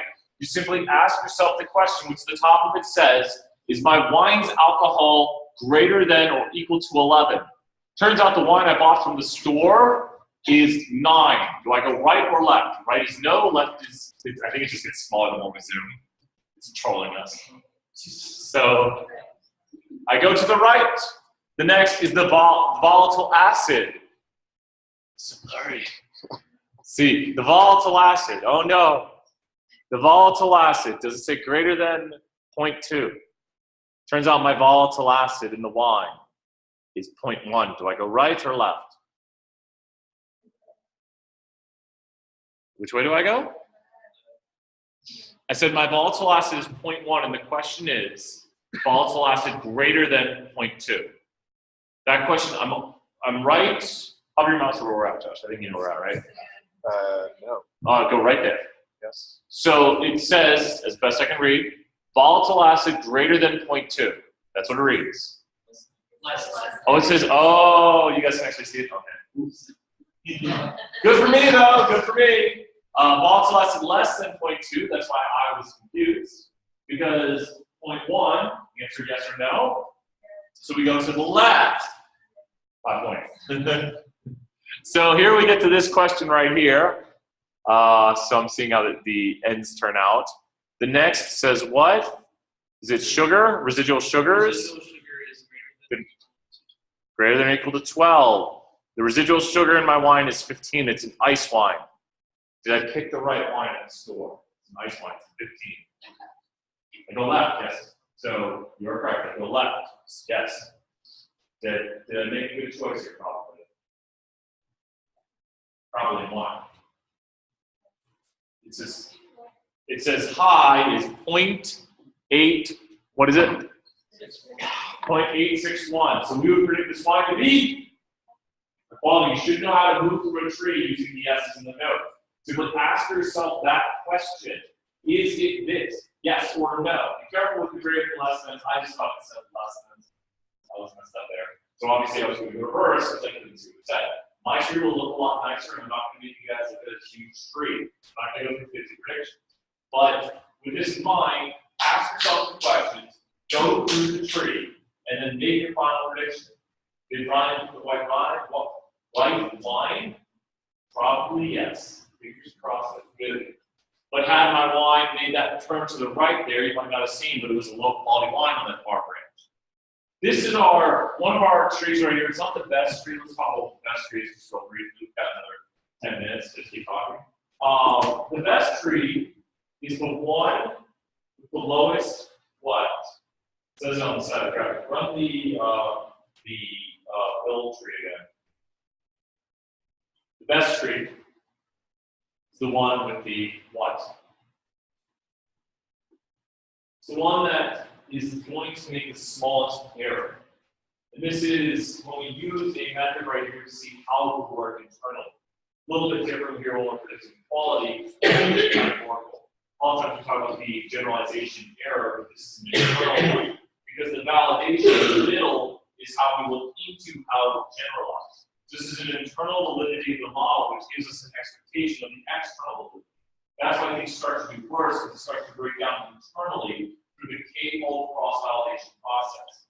The k-fold cross-validation process has us make the model on one of the parts, on the majority of the parts, and holding one out. That one part then moves throughout, and it becomes the one part that's held out. But all parts of the data create the model and are just held out for one phase of the k-fold process. This means that sometimes we might get models that don't work well on different subsets of the data. And we start to overfit the model, and that's a bad thing. And if we're overfitting in the internal part, we're probably overfitting in the external part. This model does not exhibit high overfitting. Models that exhibit high overfitting will start to curve back up and could do worse than the naive. Which the naive model, in this instance, is once again a logistic model that would predict only the majority level. The majority level is what the naive model predicts, and this is predicting quality, high, low, and thus we could get the naive model to predict just the majority level.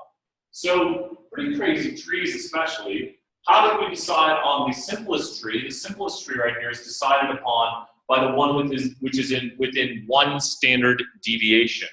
It's within one standard deviation of our best tree. So we have our best tree that has the lowest internal validity, or has the best internal validity, and then we have our one that works about similar to it. It's very similar. When we look at the generalization errors right here, it's within one standard deviation of how it generalizes. So that's pretty good. We like that. It's all pretty similar. If you look at the, it's very, I mean, it really doesn't get that bad on the overfitting. It's very interesting. It pops back up to 0.36, which, you know what's funny? 0.36 is the first two digits of our simplest tree. So this model really does not exhibit any signs of overfitting. It seems that it should work, the bigger model should work as well as our smaller ones. But we really, if you notice, we hit a very plateau. The standard deviation of how it generalizes is about 0.02, and all of those models, except for the 34 ones, are within 0.02 of each other. So we really hit a plateau in there. But, so if I were to say, if you want to go for a very simple model, the 4 or the 14, but I'm not saying use those. But does everyone see what I'm saying, the 4 or the 14? Why I pick those models as some ones to consider? Even more, I know I'm breaking the rules, but this is the way I do statistics. The 14 is within 0.001 or 0.01 of the other one. See that one right there? See how close it is to our 30 variable model in terms of generalization error, where it's 0.369 and 0.360. I mean, it's further off, but this is where, if you're going to match the program, you have to start thinking outside the box. You have to start considering other models. We teach you like, this is the way to do it. When it comes down to it, best predictive model is the one that predicts the best. And sometimes you have to blend models and figure out things to use this model. So we'll take it out.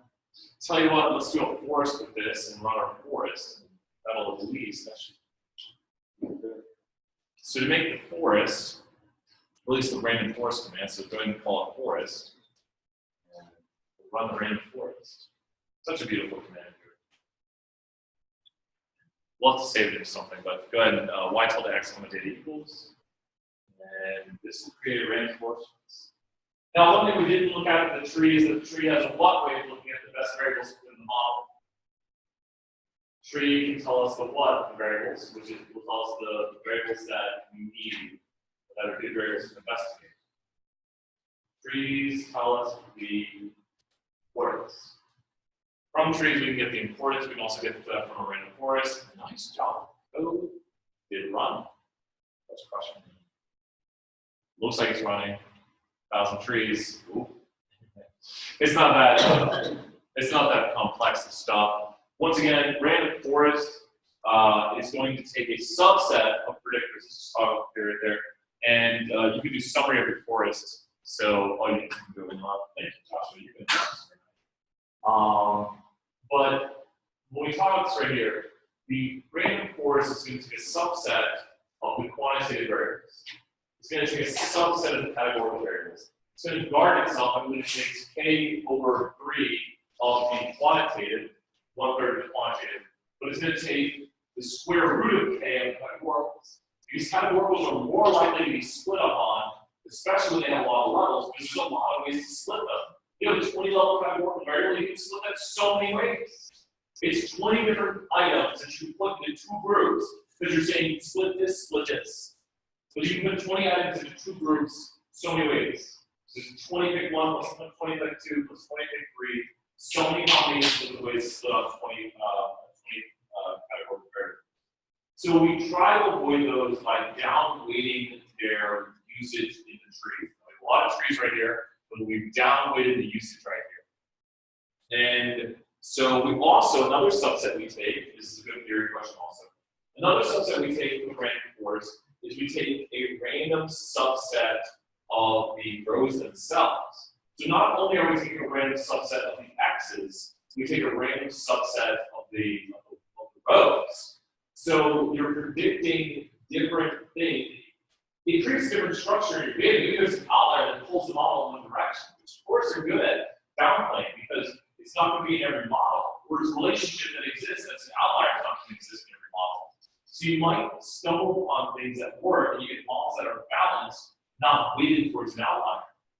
It's not one model that's going to get destroyed by an outlier. So usually a forest is a very robust model. We say robust, and I won't put that on the test. It's the first time I've ever said that. So do this right here. The summary, get that right there. Is that right there? We can call the importance. What we have with the forest right now is a list. So the forest will be stored there as a list. But if you do, I believe, forest $ importance. So it actually stores it as a list in there. And then, there we go. Controller on that. And here's our importance. So we could weight them and all that. Mean decrease Gini. That's the Gini coefficient, which we did not talk about. And once again, Gini coefficient, I had to code this in Python 7 years ago. Not fun. Has to do with the, what do you call it, that matrix, the -1 matrix. So, anyone ever do that stuff? We had to code this all in by hand. So, fun time, master's degree. So, once again, the most important thing when it comes to wine is alcohol. Good tips for the night. The next is the density. It's the density of the wine, which weighs, how dense it is. Other important things go with the acid, which we saw in our tree. Density might have been in one of those other trees. The sugar is pretty high, but what's not important is chlorides, which is a categorical variable. Is chlorides high and chlorides no, or chlorides high and chlorides low. There really is no, and that's why its summary of the tree really doesn't get you much stuff going on right here. Because when you look at the tree, you're not actually going to describe a tree. A tree is not a descriptive model, it's purely a predictive model. So when it comes to your trees, do not think of them as descriptive models, they are purely predictive models because we can't go in there and talk about, oh, this to this to this to this to this. You can do some descriptive with the tree, but it's mainly predictive. Especially the importance is might lead you into insights on descriptive models. Another thing, an important factor about trees that we haven't mentioned yet, is trees naturally incorporate interaction. So the interaction is seen within, like if you have a high length, then this relationship exists within that. If you have a low length, this relationship exists within that. Because what's funny is the wine that we found was a lower alcohol wine with higher sugar. Probably it was. It's predicted to be the quality. Lower alcohol wine with high sugar. Technically, I think they have higher sugar. But generally, a high sugar wine is a more. Yeah, a high sugar wine is a. It could be high quality. I was thinking dessert wines, ice wines, stuff like that. So there's these like late harvest vignobles. They wait till the grapes shrivel up and the sugar content gets higher in the grapes. You get these like what? Or wines, ports are reds, right? It can depend. So we, I guess ports might be, dessert wines are usually higher in alcohol content. That's why I was like, huh, so are ports a little bit lower? They're tend to be like mid-range on alcohol, but it's just really And maybe we found the port wines there, because it's like, well, is sugar good in wine? Well, maybe in some wines it destroys it. Like, it's like, oh, that's not a good wine, that's just syrup, sugar and that. Port wines are meant to be like that with cheese and stuff. Like it's supposed to be like kind of something you pair with cheese. Maybe I have to. Guess we don't want to go some wine cheese tonight. So let's make a predictive model. Cheese is usually by and wine is by. But I think that's. Do you guys feel the review? Learned a lot. We got through probably 60-70% of the material. We got through a good bit. So good job. Please email any questions you have. Who has submitted to the panel? How long did it take? We're talking today, right? Couple hours. Did you get your house? You got your house. So what you got to do with it, right? Friday to Friday. I think other people are saying it should generally take between 30 minutes to 4 hours, maybe. Depending if you're just doing naive. Also, you have to understand what you're doing. That's the thing, too. You have to understand what you're doing. And Kaggle is a really good side of decent. Like, getting in contact with people, like reading messages, to be exposing you. So that's got it. You got yours. We'll bring it up here. If you have questions, come ask them.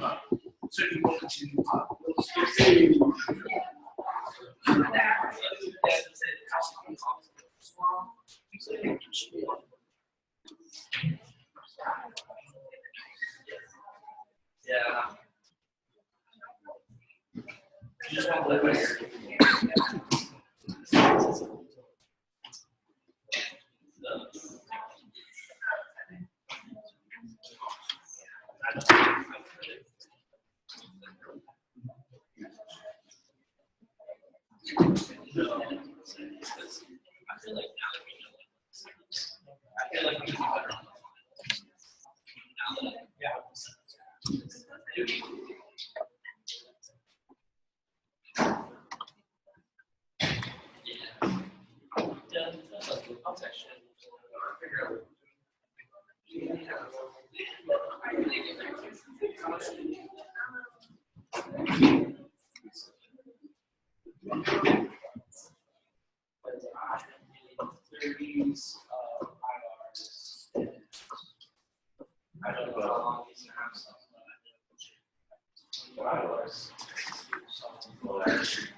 Well, I'm gonna get cards.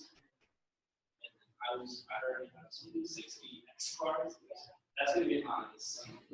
Because I have 3 examples. So that's like, but I'll be like, that's pretty much all.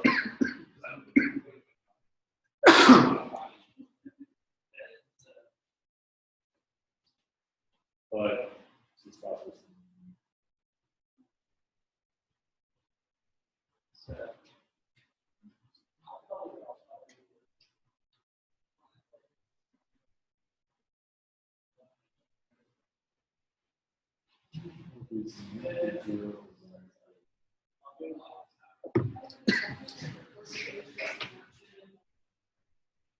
Yeah. We could possibly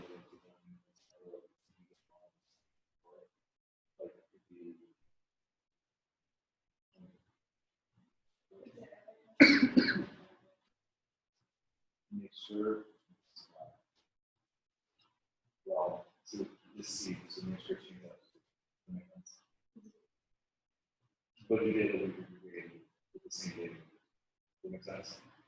So still mean everything in front. Okay.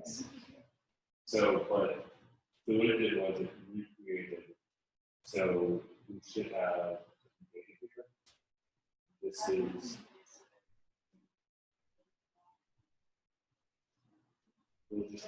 well, it might not even mention code as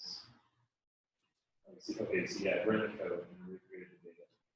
So look at this right here. We should be able to.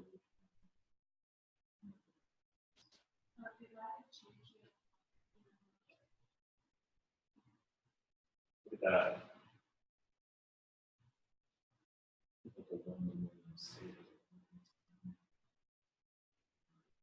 So, see, this is usage data.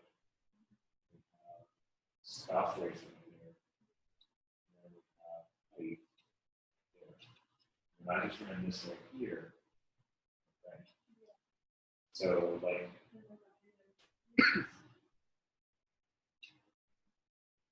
let's take this. I'm not. Let's see if we can careful. So now we have your data. Does that make sense? Because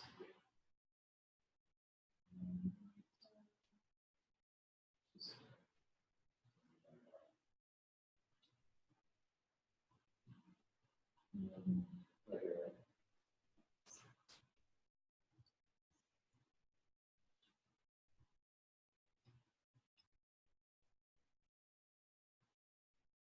If we can get this to work, I would be better for this answer. This is like you said, it's really weird. So screenshot this to me and send it out to Petrie and ask because I really hate to you just might have 1 in a million. This you know, it creates the data set you have randomness. You might have some upgrades to here, obviously you know this, but you might just have like one of the few weird random data sets that like created something that just doesn't work. Like let's so we're predicting spouse, we're using spouse rates, right? All the levels, don't wait. And then we're using weight. There's variation there. Like we're predicting the right one. But the wider is smoking. I'll look into it more. Yeah, just don't focus on this one too much. Weird error, right? Questions?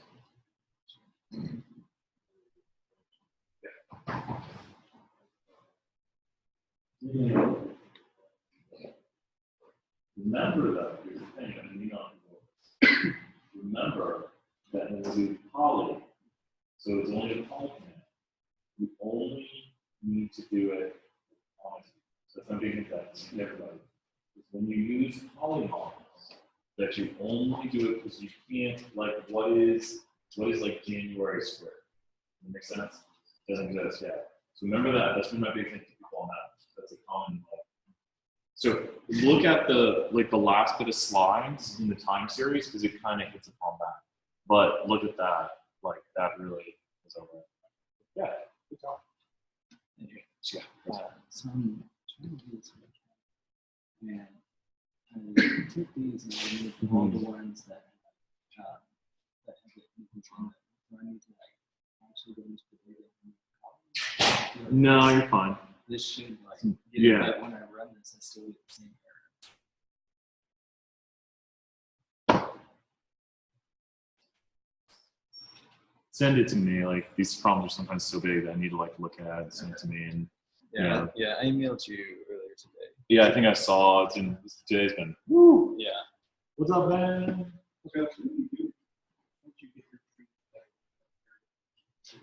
You can make predictions with that. Well, the informs can let us know where we need to like focus our attention on like food research, like what exactly is the relationship with alcohol. Like maybe we need to look at the linear relationship between that. How is it best describe what's going on right here? So, you know, you start to investigate and examine, and why is it that good wine is not something like that, or is there a point that's not linear anymore? So you start to take this information, you take the next step further. Because the values really don't have anything other than comparative methods. Okay. All right. Just kind of like, where could we further our research? Hey. Thank you so much, Joshua. You're welcome. I feel like it worked really well with you and I. Yeah. It's going to be beneficial because I'm going to apply for the master's program. And I want to be a GTA. So. Yeah, I'll say he was a great help. So this might be a weird request. Yeah?